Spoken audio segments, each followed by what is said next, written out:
आप पहना है।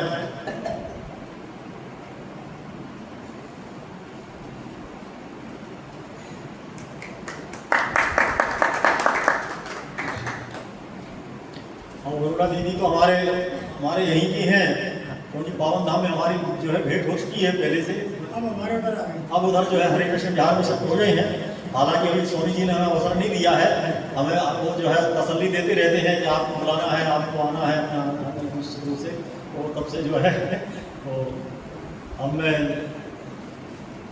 ज़्यादा जो है विलम्ब नहीं करते हुए सीधे ही और भले 2-4 मिनट और इंतज़ार कर लेंगे, क्योंकि जो है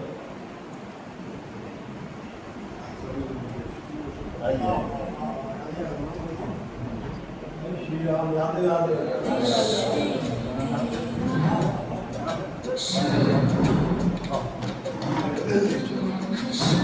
उनको दे दो, इनका स्वागत कर दीजिए। अरे वाह, सोनी जी का। हाँ हाँ, अरे वाह, ये चलो भाई, ये सोनी जी का भी सम्मान करने का अवसर मिला है। और वो जो है धन्यवाद सोनी जी का, आप जो है दीदी को यहाँ लाए। हम सबको लाभान्वित करेंगे आज आप पूजा करके। बहुत बहुत जो है धन्यवाद।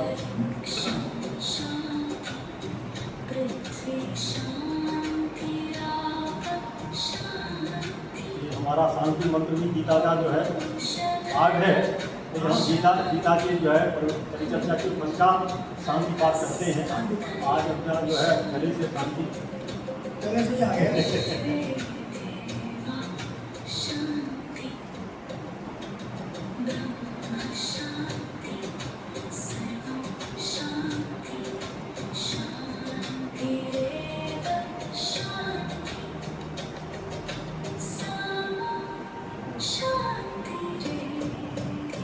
दुआ की जाए।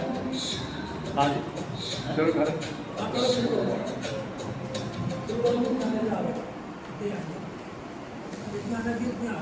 जो आए आ सकते हैं।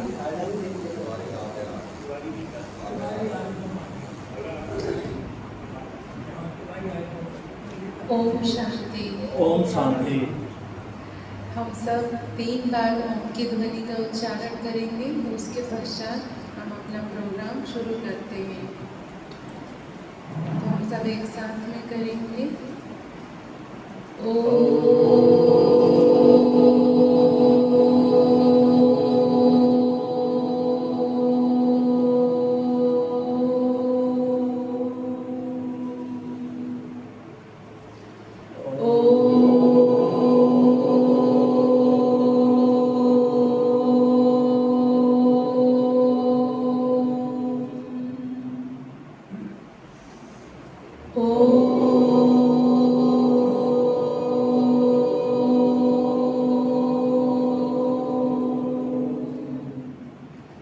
शांति शांति शांति। आज के इस गीता के प्रोग्राम में आपने हमारा स्वागत तो किया, लेकिन आपका भी बहुत बहुत स्वागत है। आपका अपने ही घर में बहुत बहुत स्वागत है। एक बार हम खुद के लिए भी ताली बजाएं। तो हम सबका अपने ही परिवार में स्वागत है। और इसके पहले भी हमने शांति मंत्र के द्वारा भगवान का स्वागत किया। इस मंत्र में ही उसका आह्वान छिपा हुआ था और सूक्ष्म रूप में कहीं ना कहीं हम उसको यहाँ पर अनुभव भी करते हैं। और जब हम उसका आह्वान करते हैं हमारी सभा के बीच में, तो परमात्मा भी अपने दिशा निर्देश के अनुसार हम सबके बीच में उपस्थित भी होते हैं, सूक्ष्म अव्यक्त रूप में। तो इसलिए उस परम पिता परमात्मा का भी हमारी सभा के बीच में बहुत बहुत बहुत स्वागत है। और उनके जो भक्त, उनके जो बच्चे हैं, उनका भी बहुत स्वागत है। आज हम सब एक ऐसे विषय को लेकर के बीच में उपस्थित हुए हैं, जिस विषय को लेकर के शायद आप कई समय से उसका अध्ययन भी कर रहे हैं। और मैं ये समझती हूँ कि बहुत समय से आपने उसका अध्ययन किया, उसके अनुभवी भी हुए हैं और अभी तक हम पढ़ ही रहे हैं, क्योंकि गीता एक ऐसा सब्जेक्ट है जिसको हम सारा जीवन भी अध्ययन करें तो समाप्ति नहीं है। क्योंकि जब हम देखो, जब भी हम इसका अध्ययन करते हैं हर बार हमें कुछ नया ही मिलता है। ऐसे लगता है कल ही तो इसको पढ़ा था लेकिन भाव आज हमें मालूम पड़ रहा है। उसी लाइन को हम 1 महीने बाद पढ़ें तो भी लगता है कि अरे उस समय भाव हमने ये लिया था लेकिन वास्तव में इसका ये भाव था। तो गीता हमसे क्या कहना चाहती है? गीता का यदि हम देखें तो आज दुनिया में इसका इतना महत्व है कि हम इसको लाल कलर के कपड़े में बंद करके सुरक्षित स्थान पर रखते हैं। आज देखो इतने वेद शास्त्र ग्रंथ जो भी हैं सभी हैं हमारे पास, लेकिन गीता को जो महत्ता दी जाती है, जो शिरोमणि का टाइटल दिया गया है, शायद मुझे लगता है कि आज दिन तक किसी भी ग्रंथ को वो महत्ता नहीं है। तो ये क्यों ये इतना महत्वपूर्ण सब्जेक्ट है? और हमने देखा हुआ है हमारे इतिहास काल में जो भी होकर के गए हैं या जो ऋषि मुनि हुए हैं, उन्होंने इस विषय पर जितनी भी व्याख्या की है वो कम ही रही है, लेकिन हर एक का व्याख्या करने का एक अपना विषय था ये। चाहे वो महात्मा गांधी हो, तिलक जी हो, स्वामी विवेकानंद हो या अष्टावक्र गीता हो, जब इन्होंने गीता का अध्ययन किया तो सभी ने एक अपने अपने तरीके से इसकी व्याख्या की है। गीता एक ऐसा सब्जेक्ट है जो माँ की तरह सिंचन करता है हमारे जीवन में। जिस प्रकार एक माँ होती है और हर बच्चे को उसकी आवश्यकता के अनुसार उसको वो चीज़ देती है कि उसको बच्चे की पालना कैसे करनी है, यही सब्जेक्ट गीता का भी है। कि आज हम में से जो बैठे हुए हैं, आप बताओ, गीता का एक श्लोक होता है, जरूरी तो नहीं कि उस श्लोक से हम बराबर समान चीजें लें हम में से, बात वही है, लेकिन उससे जो भाव लेते हैं सब अपने अपने बुद्धि के स्तर के अनुसार लेते हैं, सबकी एक अपनी अपनी परिस्थिति के अनुसार है। मुझे पुराणों की एक प्रसंग याद आता है मुझे, उससे मुझे बहुत कुछ सीखने को मिला। वो बात ये है कि कहा जाता है कि ब्रह्मा जी के पास दानव, मानव और देवता गए ब्रह्मा जी से वरदान लेने। तो कहा जाता है, ये पुराणों में आता है, हम उसका भावार्थ समझेंगे। तो उन्होंने ये भगवान का जो एक रूप दिखाया गया है, उनके सामने जब वो जाते हैं तो उनको वरदान की प्राप्ति होती है। और कहते हैं ब्रह्मा जी ने उनको वरदान के रूप में दा शब्द दिया था, और उस दा शब्द का तीनों ने लिया। उन तीनों में कौन थे? दानव, मानव और देवता। अब जो देवता थे उन्होंने दा को दया शब्द में परिवर्तित किया। मानव था तो मानव ने अपने जीवन काल में देखा कि उसको किस चीज की आवश्यकता है, तो उसने दान के रूप में उसको परिवर्तित किया।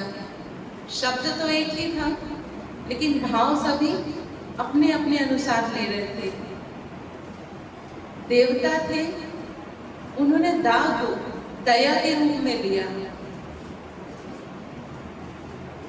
हमें इस बात से ये सीखने को मिला कि दिया एक शब्द था, लेकिन लेने वाले का स्तर अपने अपने व्यवहारिकता, संस्कार, स्वभाव के अनुसार उस बात को लिया उन्होंने। कि किसी ने दान करना सीखा दा से, किसी ने दया करना सीखा, और जब दानव की बात आई तो उन्होंने दुष्टता का अर्थ लिया और उसको अपने कार्य व्यवहार में लाया है। शायद मुझे लगता है कि गीता में भगवान के जो दिशा निर्देश दिए गए हैं, जो शिक्षाएं दी गई हैं, जो महावाक्य दिए गए हैं, उसमें से भी आज हम में से कितने सारे हैं जो उसका अपना अपना भावार्थ लेते हैं। कोई गीता से ये सीखता है कि जब भी कोई मन की व्यथा हो तो भगवान के सामने मुझे रखना है। कोई गीता से ये सीखता है कि मुझे अपने जीवन में हिंसा कैसे करना, अहिंसा कैसे अपने जीवन में लेकर के आना। क्यों? क्योंकि गीता ज्ञान में तो भगवान ने अर्जुन को यही ज्ञान दिया था कि युद्ध करो। तो किसी ने युद्ध की बातें उठाई मुझसे। गीता में योग की भी बातें आती हैं, तो अनेक प्रकार के योगा बताए गए और जब उसमें से ये लिया कि योग अर्थात कई प्रकार के, तो किसी ने भक्ति योग लिया, कर्म योग लिया, ज्ञान योग लिया, अपने अपने अनुसार हर एक ने उससे अपनी बातें उठाई। क्यों? क्योंकि गीता एक माँ है। गीता ही एक ऐसा शास्त्र है जिसके साथ माता शब्द लगा हुआ है। कोई और शास्त्रों को आप देखो तो कहीं भी माता नहीं आया है। कहने का भावार्थ कि सभी शास्त्रों का सार एक माता के रूप में पिरोया गया है इसमें। तो इसको माता ही क्यों कहा गया? किसी और शास्त्र में माता शब्द संबोधित नहीं है। क्यों? क्योंकि इसमें हर एक धर्म वालों के लिए बात कही गई है। सिर्फ हिंदू धर्म के लिए नहीं, लेकिन हर धर्म की बातों को समाहित किया गया है, इसलिए माता शब्द से संबोधित किया गया है। मैं समझती हूँ हम में से जो भी हम अध्ययन करते हैं, आप सबसे मैं एक प्रश्न पूछूंगी, क्योंकि हम आपके सामने बैठे हैं, तो क्यों ना उस विषय को हम एक अपने बीच का चर्चा का विषय बनाएं। ऐसा भी नहीं कि दीदी सुनाते जाएं और हम सुनते जाएं। हाँ, जिस बात में हमको लगता है कि प्रश्न पूछना है, हम उसको सेशन के इस दौरान तो नहीं, पर अंतिम समय में हम उसको पूछेंगे भी, समझेंगे भी। लेकिन हम इसको ऐसा विषय लें कि हमारे आपस का विषय है, ताकि हम आपस में उसको बात कर रहे हैं। आप भी अनुभवी हैं, हमने जो पढ़ा है, जो समझा है, उस बात को हम रखेंगे। तो गीता अर्थात हर एक का एक स्रोत है, ज्ञान लेने का स्रोत है। गीता एक ऐसा विषय है जिसके लिए शास्त्रों में कहा गया है, तंसार नामक एक ग्रंथ में भी आता है इसका, कि सर्वो उपनिषदो गाओ दोग्धा गोपाल नंदन। आप सबने पढ़ा भी होगा इसको, इसका भावार्थ भी लिया होगा कि सारे उपनिषदों, वेद शास्त्र का सार गीता में समाहित है। और अर्जुन रूपी बछड़ा श्री कृष्ण ग्वाले की मदद से उस दूध का रसपान कर रहा है।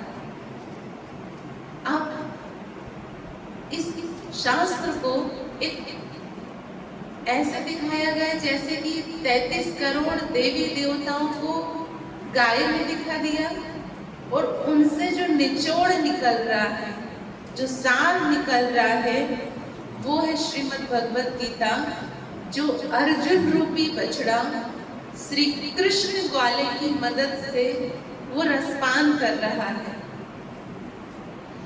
अब ये बात हमने सुना, इसका भाव लिया, हम इसकी और गहराई में जाएं तो आप खुद समझो कि गीता हम तक कैसे पहुंची। शायद इसमें भी हमारे भारत देश में इस बात को लेकर के भी अनेक मान्यताएं हैं।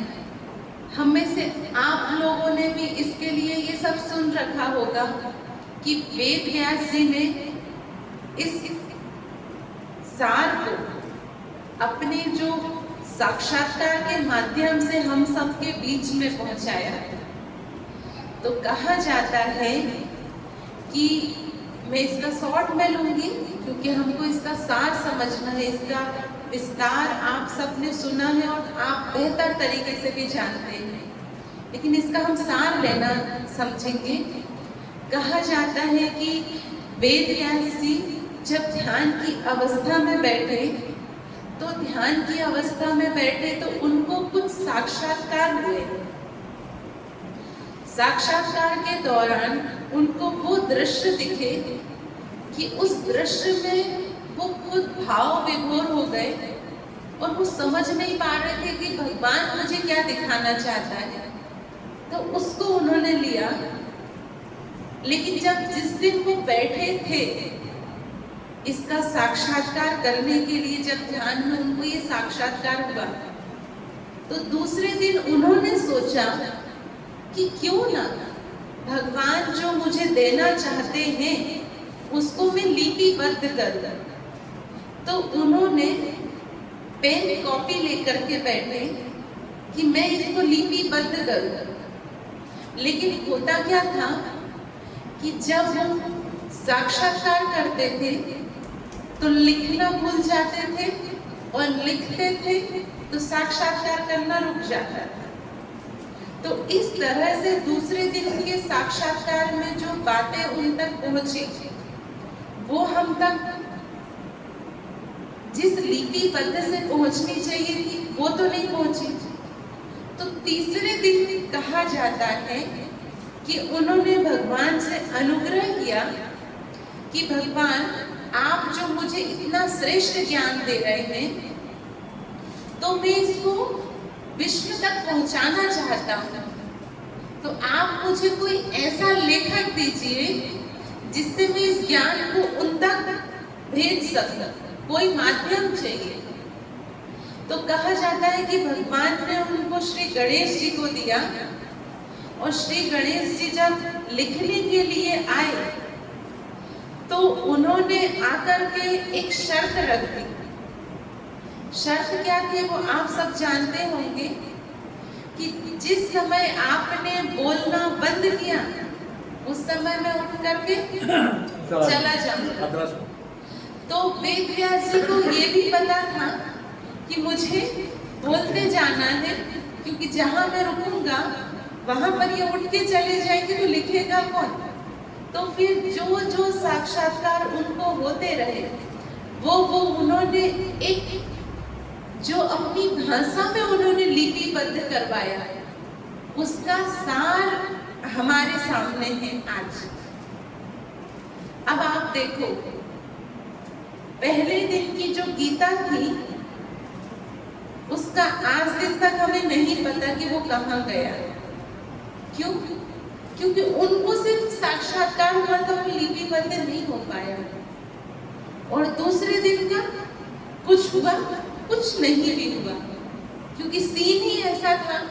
वो उस दृश्य में इतना मगन हो जाते थे कि उन्हीं को नहीं पता कि मेरे को अब क्या कैसे लिखना है। आप खुद ही देखो कि आपको 2 कार्य सौंपे गए हैं जिसमें आपका एक इंटरेस्ट है कि उसको देखने में, लेकिन एक लिखने वाला भी चाहिए। तो भगवान से अनुग्रह करने के बाद जब तीसरे दिन उनको श्री गणेश जी मिले और उन्होंने जिस तरीके से गीता को लिपिबद्ध किया और आज हमारे पास है, तो अब वेद व्यास जी का बुद्धि का स्तर कैसा था? हाईएस्ट लेवल का। आज के जो हम मनुष्य हैं ये स्तर तो नहीं था। तो वो त्रिकालदर्शी की जो उनको स्टेज बताई गई है वो ये त्रिकालदर्शी थे कि त्रिकालदर्शी स्थिति में होकर के उन्होंने गीता को लिपिबद्ध करवाया, वह भी विस्तार से नहीं। क्यों? क्योंकि उन्होंने कहा कि शर्त को तो मान लिया, पर शर्त के अनुसार ये था कि उन्होंने भी, वेद व्यास जी ने भी शर्त रखी थी कि मैं जो जो बोलते जाऊं उसको आपको सार रूप में लिखना है। तो वो जो बोलते गए और उसमें लिपिबद्ध हुआ, तो उसका भावार्थ सिर्फ वेद व्यास जी और साथ में जो लिख रहे थे श्री गणेश जी को मालूम था। अब उस लाइन के पीछे क्या था, उसका अर्थ का जो विस्तार हुआ बाद में, वो सभी ने अपने अपने अनुसार किया है। आज हमारे सामने न वेद व्यास जी है और न श्री गणेश जी है। अब जो दिखाते हैं महाभारत में कि श्रीमुख से जो उच्चारण हुए, भगवान के श्रीमुख से जो उच्चारण हुए महावाक्य को कौन सुन रहा था? अर्जुन। तो जिसने सुना और जिसने अपने मुख से उसको उच्चारण किया, वह भी आज हमारे बीच में नहीं है। और ये भी दिखाया गया कि वहां पर और कौन सुन रहा था? संजय को भी दिखाया गया है कि संजय भी उसको दृश्य को देख करके अपनी बुद्धि के स्तर पर लेकर के उसको वर्णित कर रहे थे। किसके सामने? धृतराष्ट्र के सामने। तो अब आप देखो कि उसमें तो ये भी दिखाया गया कि भीष्म पितामह भी अपने दिव्य नेत्र के द्वारा गीता ज्ञान ले रहे थे। तो ऐसा अलग अलग दिखाया गया, कहीं पर उनको दिखाया, कहीं पर नहीं भी दिखाया भीष्म पितामह को। लेकिन ये जो दिखाया कि अर्जुन, संजय, श्री गणेश, वेद व्यास जी और भगवान के श्रीमुख से उच्चारे हुए ये महावाक्य। तो अब बताओ कि ये चार हमारे बीच में उपस्थित है? नहीं है। तो क्या जो सार हम तक पहुंचना चाहिए था वो पहुंचा? पहले दिन का तो गया, दूसरे दिन का थोड़ा थोड़ा, तीसरे दिन का पहुंचा, लेकिन उसके बाद भी लिखते गए तो तीसरे दिन का जो हमारे सामने पहुंचा और जो भावार्थ लेकर के उन्होंने भेजा, क्या वो हम तक जैसे कि वैसे भेजा? क्या वो भाव को हमने वैसे ही लिया? एक बहुत सुंदर लाइन याद आती है मुझे कि कहा जाता है एक मूर्तिकार ईश्वर के सामने जाता है और कहता है कि तू भी कलाकार और मैं भी कलाकार। तूने असंख्य पुतले बना करके इस धरती पर भेजे हैं और मैंने असंख्य पुतले बना करके इस धरती पर बेचे। लेकिन हे मेरे ईश्वर, शर्म मुझे उस समय आती है जब तेरे बनाए हुए पुतले आपस में झगड़ा करते हैं और मेरे बनाए हुए पुतले के आगे जाकर अपना सिर झुकाते हैं। कहने का मतलब कि भगवान ने हमको क्या कहा था और हम किस बात पर झगड़ा कर रहे हैं और किसके सामने जाकर के अपना सिर झुका रहे हैं। भगवान ने हमें गीता में ये तो नहीं सिखाया था कि युद्ध करना है आपको। युद्ध की बातें आई है, लेकिन युद्ध कौन सा करना है? हिंसात्मक या अहिंसात्मक? लेकिन आज के समय में कोई भी व्यक्ति जब इसका भावार्थ निकालता है तो कहते देखो श्री कृष्ण जी ने भी तो कहा था कि अर्जुन युद्ध कर, युद्ध कर। ये कौन है? काका, मामा, चाचा, बाबा, ये इनसे युद्ध कर। जब मैं ये पढ़ रही थी तो मुझे ये अंदर में आया कि एक तरफ उन्होंने कहा युद्ध कर, भगवान अर्जुन को कह रहे थे युद्ध कर। दूसरी तरफ जब उसके सामने दोनों सेनाएं उपस्थित थी तो अर्जुन वहां पर ज्ञान लेने के बाद, देखने के बाद, उसको देखने के पहले तो बहुत उमंग उत्साह था कि अरे मेरे को तो युद्ध करना है। मैदान में तो चले गए, लेकिन जैसे ही देखा कि मेरा ही परिवार तो खड़ा है, किसके सामने मैं युद्ध करूं, तो भगवान कोई सोच समझ करके नहीं गए थे कि मैं गीता का ज्ञान आज देने वाला। अर्जुन चल युद्ध के मैदान में आज गीता का ज्ञान देने, ये सोच करके तो नहीं गए थे। वो तो ये सोच करके गए थे कि युद्ध के मैदान में इसको जाकर के खड़ा करना है और अनायास जो भगवान के श्रीमुख से ये महावाक्य निकले, गीता को जो हम कहते हैं, गीता, उस समय गीता नाम भी नहीं दिया गया था। अर्जुन को ये नहीं कह रहे थे मैं आपको गीता ज्ञान सुनाता हूँ, वो सिर्फ ज्ञान निकल रहा था, उसको तो बाद में गीता नाम दिया गया। पहले भी आप देखो गीता के अनेक नाम दिए गए हैं, अनेक नाम से संबोधित किया गया है, कहीं भारत नाम से संबोधित किया गया है, तो कहीं अलग अलग नाम से संबोधित किया गया है। तो ये जो गीता के नाम तो बाद में पढ़े, लेकिन हम इसको ये देखेंगे भगवान वाच्य जो दिए गए, भगवान के भावात्मक उच्चारण किए गए, तो अर्जुन को सोच समझ करके ज्ञान नहीं दिया गया था, अर्जुन की मन स्थिति और परिस्थिति के अनुसार ये ज्ञान निकला था भगवान के श्रीमुख से।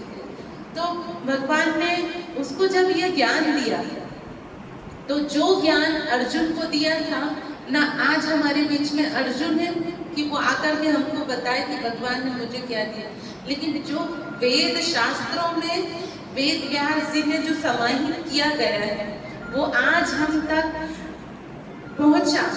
लेकिन क्या वेद व्यास जी ने जिस भाव से लिखा था वो जैसे कि वैसे हम तक पहुंचा होगा? क्या लगता है आपको? आप अपने बुद्धि के अनुसार भी आप जज कर सकते हैं कि जो उन्होंने भेजा वैसे कि वैसे तो नहीं पहुंचा होगा। क्यों? क्योंकि उस पर भी सबने अपनी अपनी व्याख्या की है और वो फिर बाद में हम तक पहुंचा।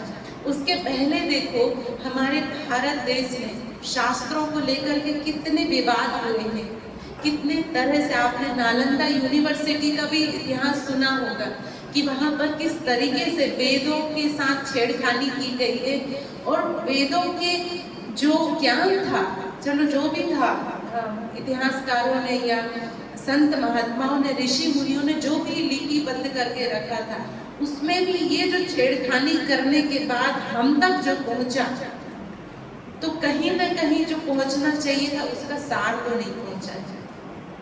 तो अब कौन आएगा उसका सार बताने के लिए? कोई तो होना चाहिए जो आदि से मध्य अंत तक जो बातें थी वो हमारे सामने रखे। तो अब हम इन्हीं बातों को लेते हैं जो हम आज अध्ययन कर रहे हैं। क्यों ना आज दिन तक आप देखो हम बैठते हैं आपस में तो गीता का श्लोक अध्ययन करते हैं, श्लोक के भावार्थ में जाते हैं, लेकिन कुछ बातों पर आज हम चर्चा करेंगे। तो दिखाया गया है कि दो सेनाएं उपस्थित थी, एक कौरव सेना थी और एक पांडव सेना थी। और गीता के लिए तो हम ये कहेंगे कि कहते हैं उसके लिए कि जब कवि गाता है तो उसको कविता कहते हैं, और जब भक्त गाता है तो उसे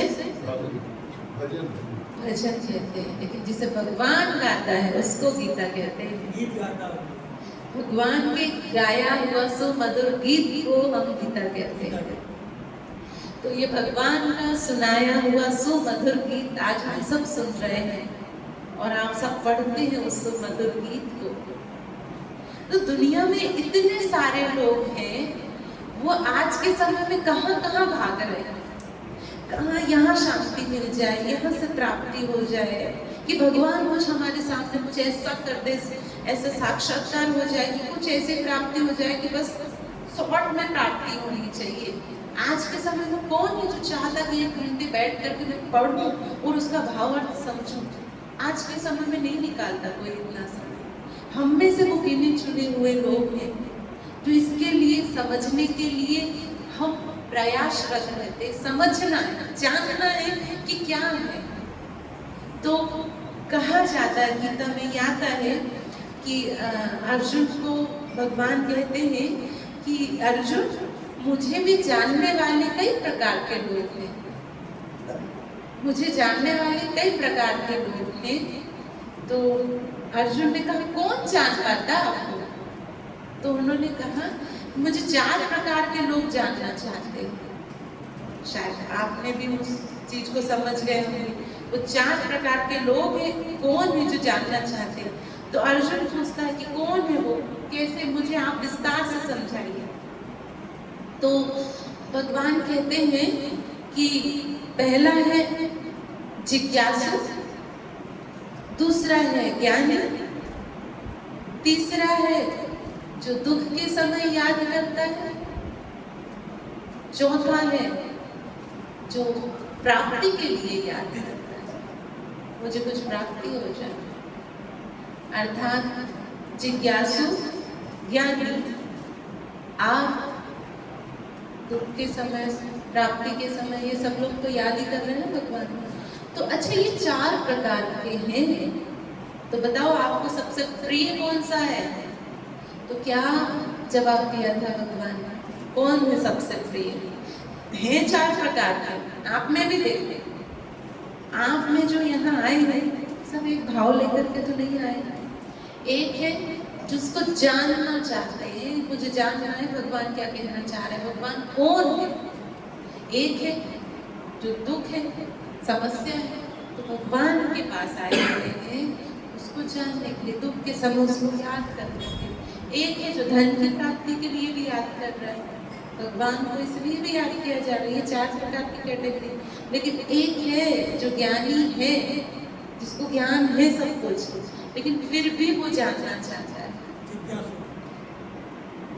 जिज्ञासु अर्थात जो भाव रखता है जानने का।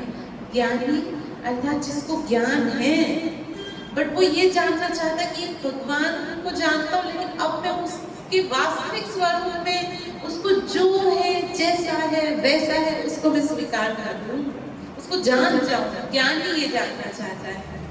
तो अर्जुन को कहा कि ये 4 में से अब मैं बताता हूँ, क्योंकि अर्जुन ने ये भी पूछा था कि कौन प्रिय है आपको, तो कहा मुझे ज्ञानी बहुत प्रिय है। क्यों? क्योंकि वो जैसे कि मेरे समान, मैं नहीं हूँ बट मेरे समान जैसा वो ज्ञानी है। कौन? जो ज्ञान होते हुए भी उसको, उसका जैसे कि अंदर में घुसना चाहता, जानना चाहता, वास्तव में इसका स्वरूप क्या है, वो जो है, जैसा है, उसको मैं जानूं, तो वो ज्ञानी मुझे प्रिय है। अब आप भी और हम भी ये चेक करते हैं कि इन 4 में हमारा नंबर कौन सा है। यदि हम जिस भाव से जो बैठेगा वो भाव लेगा इसमें से। तो अब वहाँ के उस दृश्य को हम याद करते हैं जहाँ ये गीता ज्ञान निकला, भगवान के श्रीमुख से ये महावाक्य उच्चारण हुए। तो एक तरफ कौरव पक्ष की सेना थी और एक तरफ पांडव सेना थी, और बीच में अर्जुन का रथ लेकर के भगवान जाते हैं और अर्जुन को दोनों पक्ष की सेना दिखाते हैं।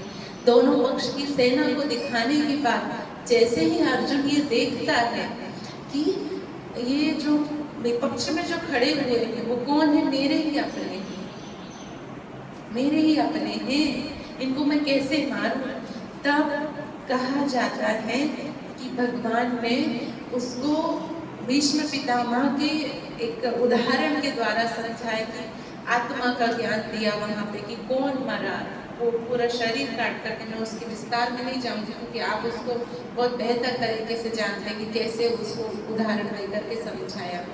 और फिर उसको जो शुरू हुआ ज्ञान परमात्मा का, तो अर्जुन की मन स्थिति के अनुसार शुरू हुआ था कि उसकी मन की स्थिति क्या है। भगवान ये सोच कर नहीं दे रहे थे अर्जुन पहला अध्याय पूरा हुआ, दूसरा अध्याय पूरा हुआ, तीसरा अध्याय पूरा हुआ, पूरे 18 अध्याय कंप्लीट हुए, ये सोचकर अध्याय तो सब बाद में बने हुए हैं, ये बोलकर नहीं दिया था अभी पहला लेसन कंप्लीट हुआ, दूसरा लेसन में प्रवेश कर रहे हैं। ज्ञान था जो सरिता बहती जा रही थी और अर्जुन उसको ले रहा था। तो अर्जुन को जब ये पूरा 18 अध्याय का ज्ञान सुनाया और अर्जुन ने कहा कि हे ईश्वर, अब आप जो कहना चाहते हैं, जो बोलना चाहते हैं, वो मैं अब स्वीकार करता हूँ और अब मैं वो करूँगा जो आप कहेंगे। और उसके पहले अर्जुन की स्थिति क्या थी? पूरा उथल पुथल थी। तो अर्जुन को जब आत्मा का ज्ञान दिया कि तुम कौन हो, सबसे पहले अध्याय में जब हम देखते हैं तो पूरा उसमें आप देखते होंगे अर्जुन की मन स्थिति का वर्णन किया है। बहुत उथल पुथल थी, मैं ये करूं कि वो करूं, ऐसा नहीं ऐसा करना चाहिए, यदि ये इनको मार दूंगा तो मेरे परिवार वालों का क्या होगा, कुल कलंकित होगा, ये सारी बातें आती है ना। तो ये बोले मैं क्या करूं, क्यों? क्योंकि यहाँ पर सारे अर्जुन की मन स्थिति को लिया कि मानसिक स्थिति हो, पारिवारिक स्थिति हो, सामाजिक स्थिति हो, चाहे वो विश्व के स्तर की स्थिति, सारी स्थिति का वर्णन अर्जुन के द्वारा दिया गया है। अर्जुन तो एक पात्र था जिससे सारे क्वेश्चन दुनिया वालों के हो रहे थे, निमित्त था अर्जुन। लेकिन आप देखो वेद व्यास जी और जब इनकी वार्तालाप चलती है तो उसमें आता है ये कि उन्होंने, कहा जाता है कि सारे प्रश्नों के जो जवाब भगवान ने दिए, लेकिन दुनिया के जो सारे प्रश्न थे वो सारे प्रश्न अर्जुन के मुख से कराए गए। और उसमें ये बताया कि अर्जुन के लिए कहा गया उसकी जो मन स्थिति। तो आज हम सब देखें कि क्या हमारे मन में वो उथल पुथल नहीं चलती है। आज कोई परिस्थिति आती है और परिस्थिति को लेकर के हम जो मन की स्थिति हमारी डावाडोल हो जाती है, वो होती है कि नहीं होती। क्या यदि हम इसको, इस ज्ञान को इस भाव से लेंगे कि अर्जुन के लिए कहा गया ना, अर्जुन है वो, कौन सा हमको युद्ध करना है। लेकिन आज हम सब युद्ध कर रहे हैं, आज हम सब युद्ध के मैदान में खड़े हैं। कौन से युद्ध के मैदान में? मन का युद्ध तो सबके अंदर चल रहा है। आज कौन है जो टेंशन में नहीं है? एक छोटे बच्चे से भी पूछो कि आपको टेंशन होती है? बिल्कुल टेंशन होती है उसको। टेंशन तो नहीं होनी चाहिए, लेकिन आज उसके मन में भी युद्ध चल रहा है। आज हम परिवार में हैं, परिवार में हमने सबको सेटल कर दिया।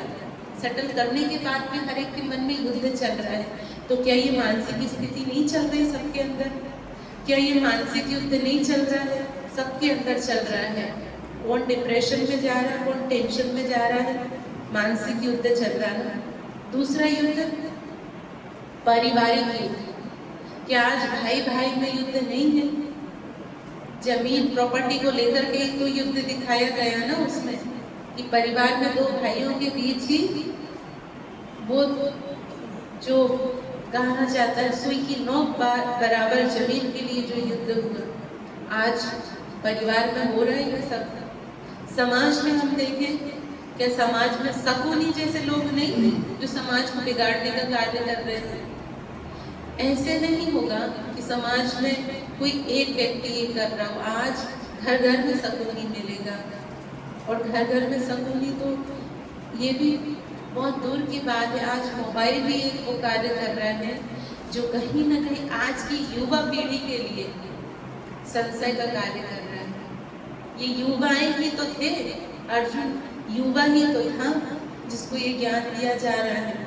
आज के समय में जब हम युवाओं को ये ज्ञान लेने के लिए बोलते हैं ना, तो उनको ये रहता है कि अरे ये ज्ञान तो उस समय सुना जाएगा जब हम 60 ईयर क्रॉस कर लेंगे, तब सुना जाएगा।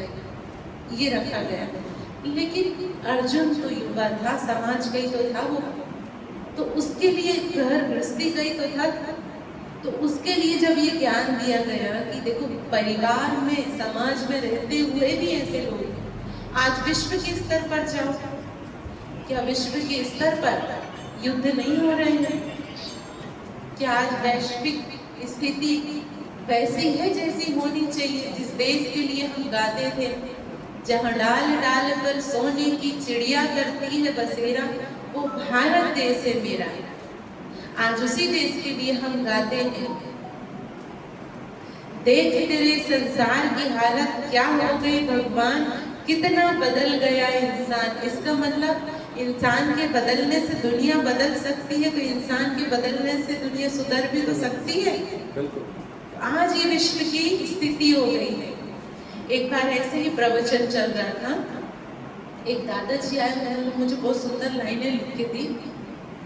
उन्होंने कहा कि आज हम ये भी नहीं बोलते, हम ये बोलते हैं कि दुनिया बनाने वाले क्या तेरे मन में समाए, जो काहे को ऐसी दुनिया बनाए।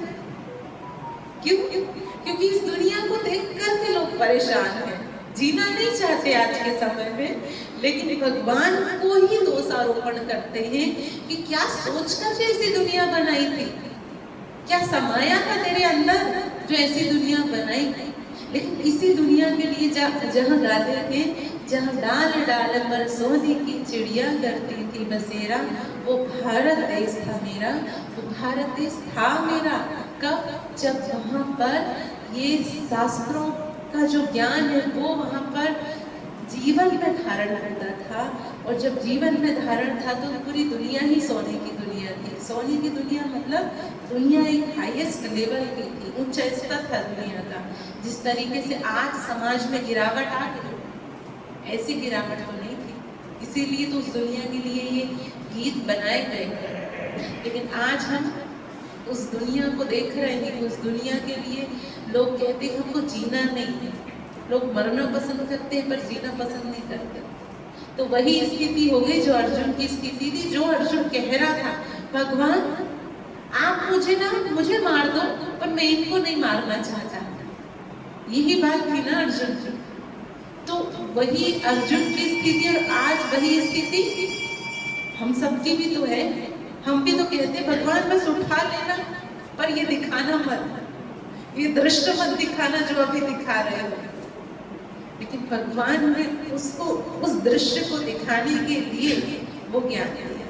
अभी देखना है ज्ञान क्या है, भगवान क्या कहना चाह रहा, कौन सा है।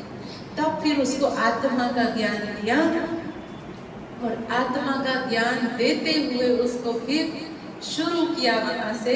और दिखाते हैं कि दूसरे अध्याय से जब उसको आत्मा का ज्ञान मिलना शुरू हुआ तब निकलता है कि धर्म क्षेत्रे कुरुक्षेत्रे समवेता युयुत्सवा माम का पांडवच। मतलब उसको ये ज्ञान क्यों देना पड़ रहा वहां पर जाकर युद्ध के मैदान में। ये क्षेत्र की बात कहाँ से आ गई? वो तो युद्ध का मैदान था ना। युद्ध के मैदान में तो ये ज्ञान देना चाहिए था कि अर्जुन तो तीर ऐसे चला, अर्जुन तो युद्ध ये कर। लेकिन वहां पर क्षेत्र का ज्ञान देने लगी, और क्षेत्र में भी कौन सा ज्ञान? धर्म का। धर्म क्षेत्रे कुरुक्षेत्रे समवेता युयुत्सवा।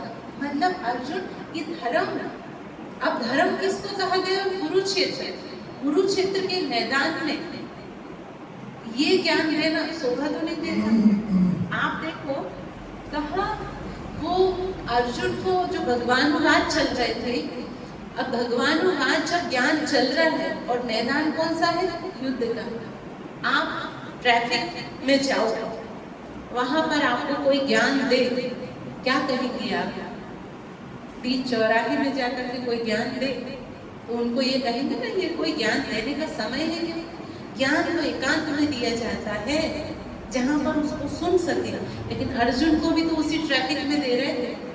कौन सा युद्ध का ही तो ट्रैफिक था जहां पर दोनों सेनाएं अड़ी हुई थी, बस युद्ध करने की दे रही थी, कुछ सेकंड थे और वहां पर ही ज्ञान शुरू हुआ।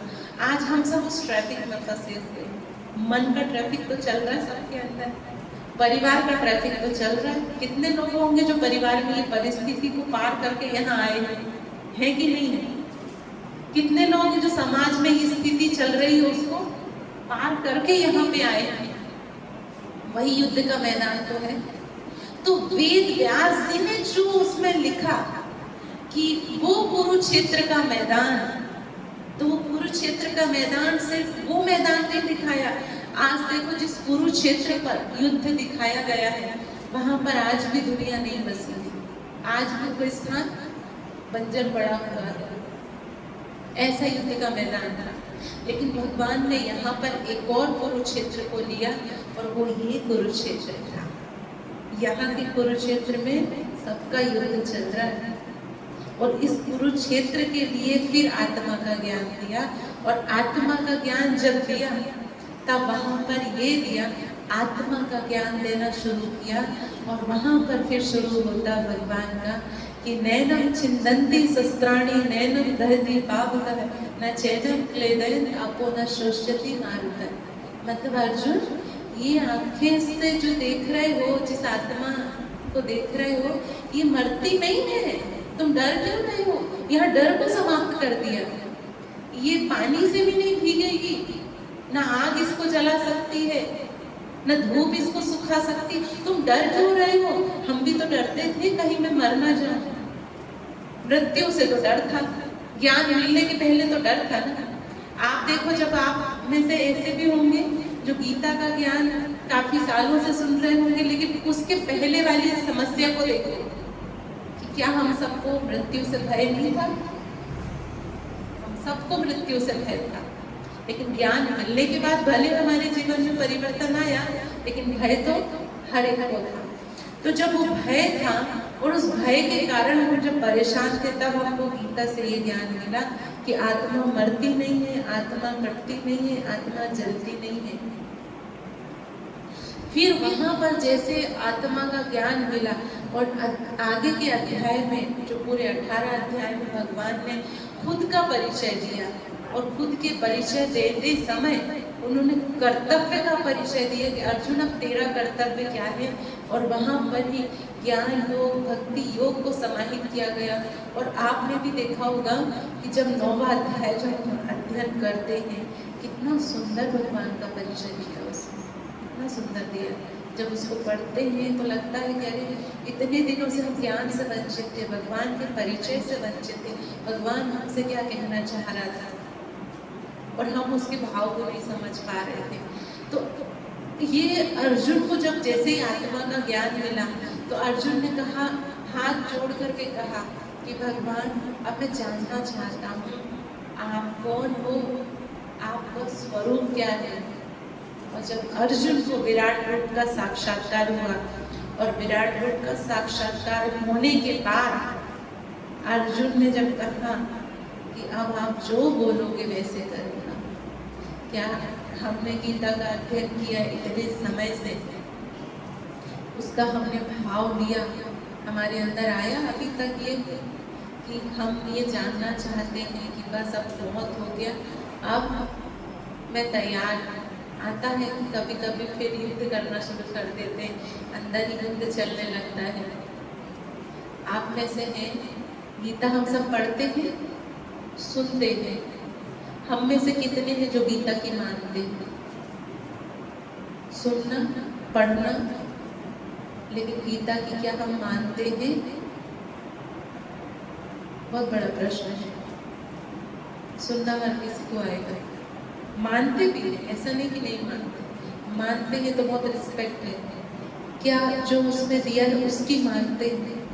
क्या अर्जुन को जो ज्ञान मिला आत्मा का ज्ञान, यदि आत्मा का ज्ञान हमको मिला, यदि हम सत्संग में हैं तब तक बस आत्मा का ज्ञान, और बाहर जाने के बाद जैसे कि वैसे हमने तो फिर माना है उसको, तो फिर क्या किया? जीवन में तो लाए नहीं, उसकी तो माना ही, गीता की तो नहीं माना, गीता को ही माना। ये तो ऐसे हो गया जैसे हम सबको जलेबी खाना आता है, लेकिन जलेबी कैसे बनाते हैं वो नहीं आता। शायद किसी को आता भी होगा, बट हम में से ऐसे भी हैं जिनको जलेबी बनाना नहीं आता लेकिन खाते जरूर आता है। ये इसी प्रकार है कि गीता मानते सब हैं, लेकिन गीता की कौन मानता है? तो गीता में जो आत्मा का परिचय दिया गया कि अर्जुन ये आत्मा का जो परिचय दे रहा हूँ, उसके बाद परमात्मा का उन्होंने परिचय दिया कि हजारों शौर्यों से तेजोमय मैं हूँ वो, मैं वो स्रोत हूँ। हमने भगवान को अनेक रूपों में माना, पूजा, देखा, सुना और भावना बैठी हमारी, लेकिन भगवान ने जो गीता में स्वयं की पहचान दी कि वास्तव में मैं कौन हूँ।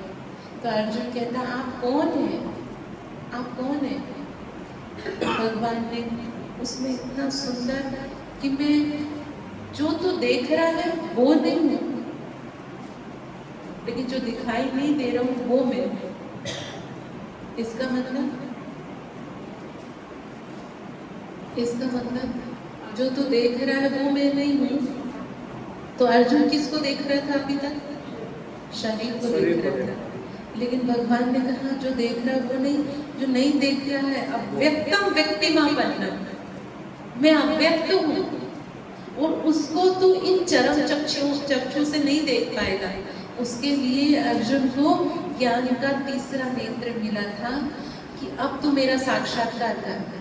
तो अर्जुन को जब साक्षात्कार करा रहे थे तो उन्होंने दिव्य नेत्र देकर के अपना विराट स्वरूप दिखाया, और तब उन्होंने कांपते हुए स्वर में कहा कि बस करो प्रभु, बस करो, क्योंकि भगवान का जो विराट रूप है उसको अर्जुन भी नहीं देख पा रहा है। तो कहा आप कौन है, कौन है? वहां से आवाज आई, मैं महाकाल, कालों का काल में महाकाल हूँ। महाकाल का मंदिर कहाँ पे? उज्जैन। उज्जैन में किसकी प्रतिमा है?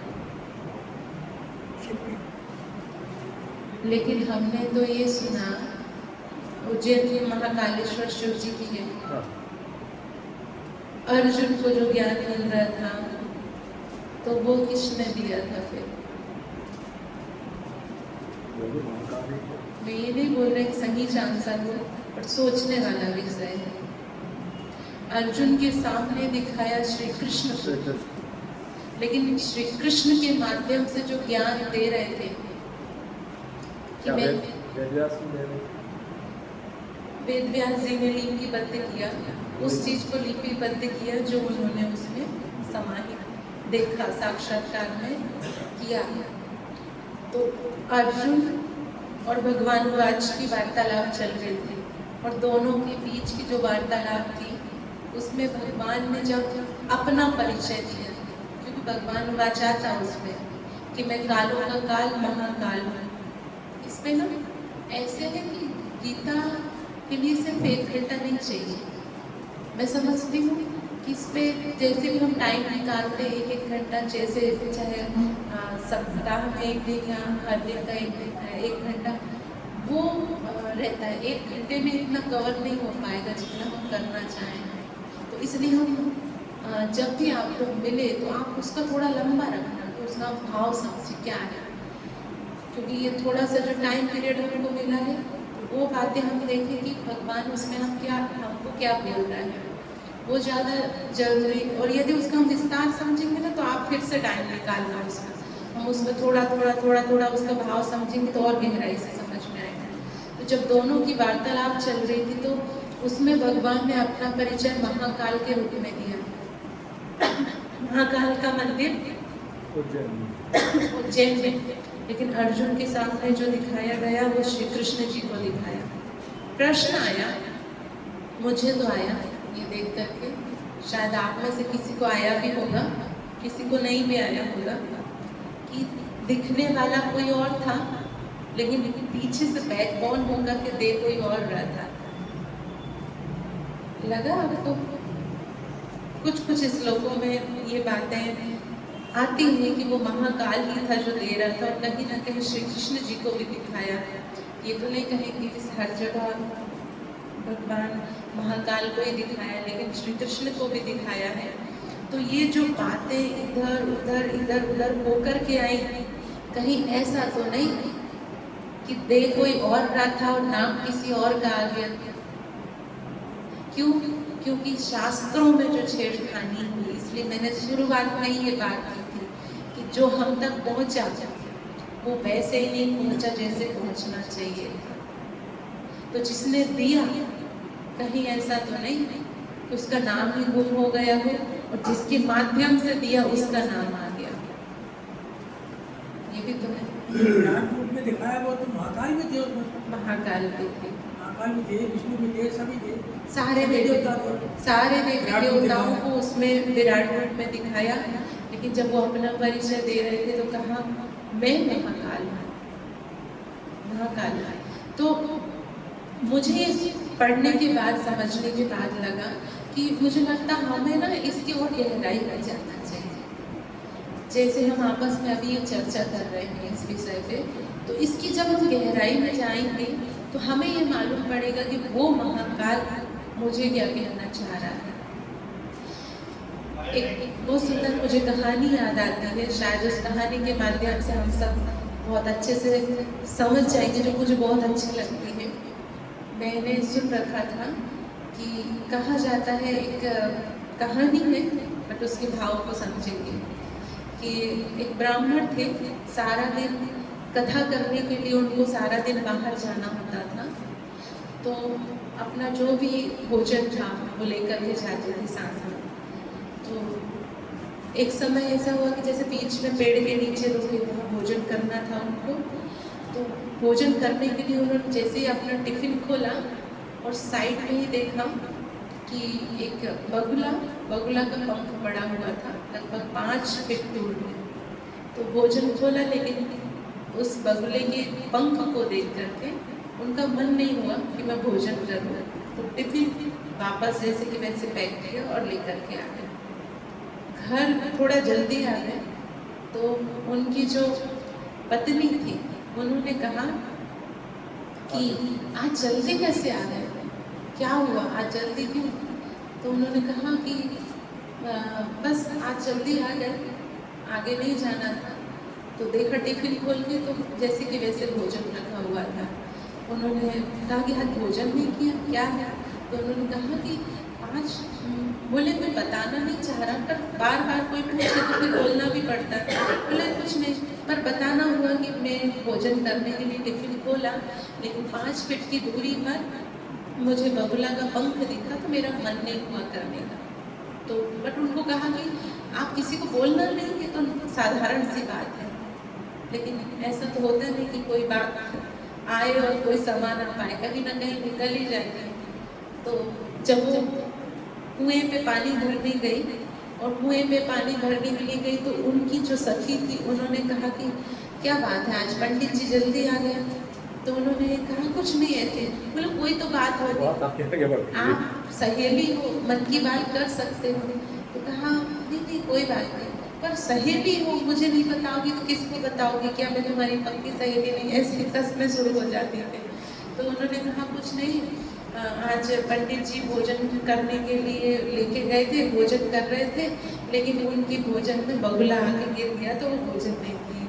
तो उन्होंने कहा अच्छा, तो उनकी भी अब कोई चहेती होंगी जिनको वो बताएंगे। अब वो बात देखिए आगे आगे तो उन्होंने कहा कि अच्छा किसी को बताना नहीं। उन्होंने कहा ठीक है नहीं बताएंगे, लेकिन बातें हैं।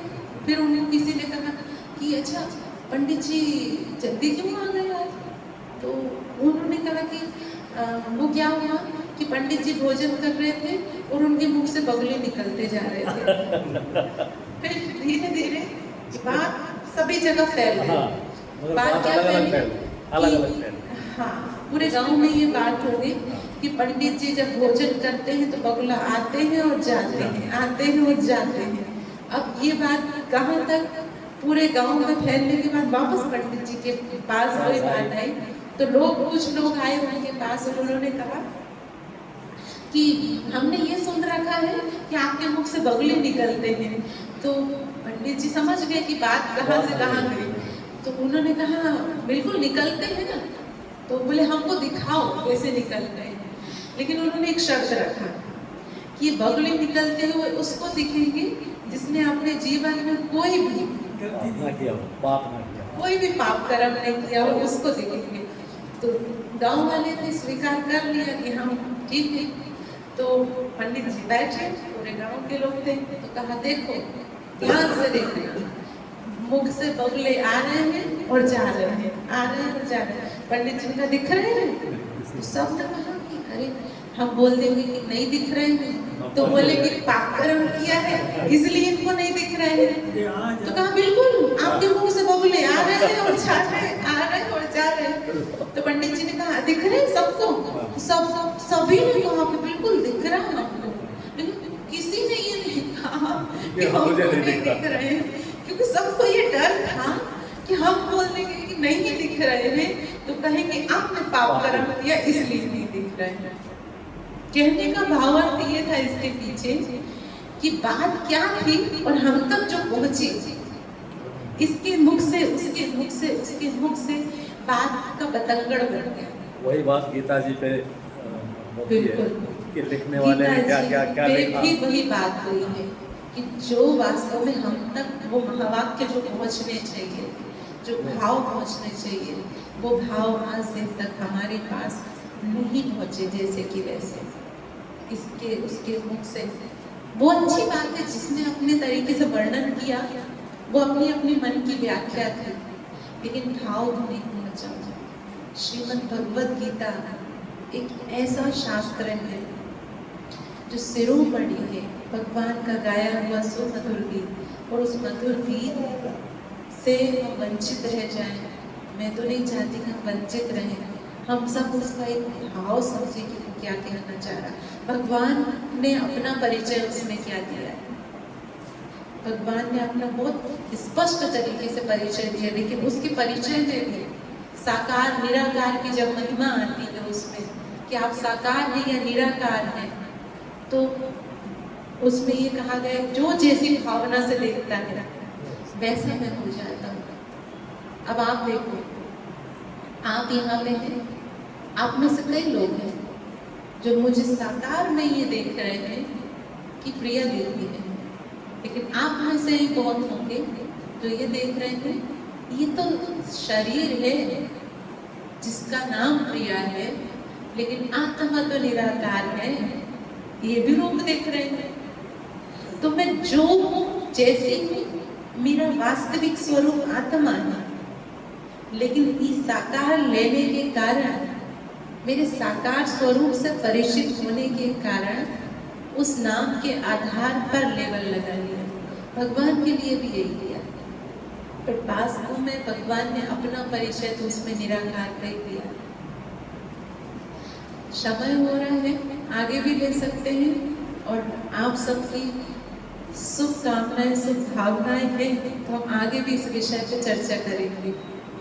तो आप सबसे भी अनुरोध है कि आप ब्रह्मा कुमारी में आकर के इसका जो 7 डेज कोर्स होता है उसको आप अवश्य करें, या तो आप वहाँ पर जो भी समय मिले आप दीदी से बात करना। तो आपसे ये अनुग्रह करते हैं कि 7 डेज का 1 घंटे का होता है, आप एक बार उसको जरूर करें, फिर उस विषय पे हम चर्चा करेंगे तो बहुत सहज रहेगा।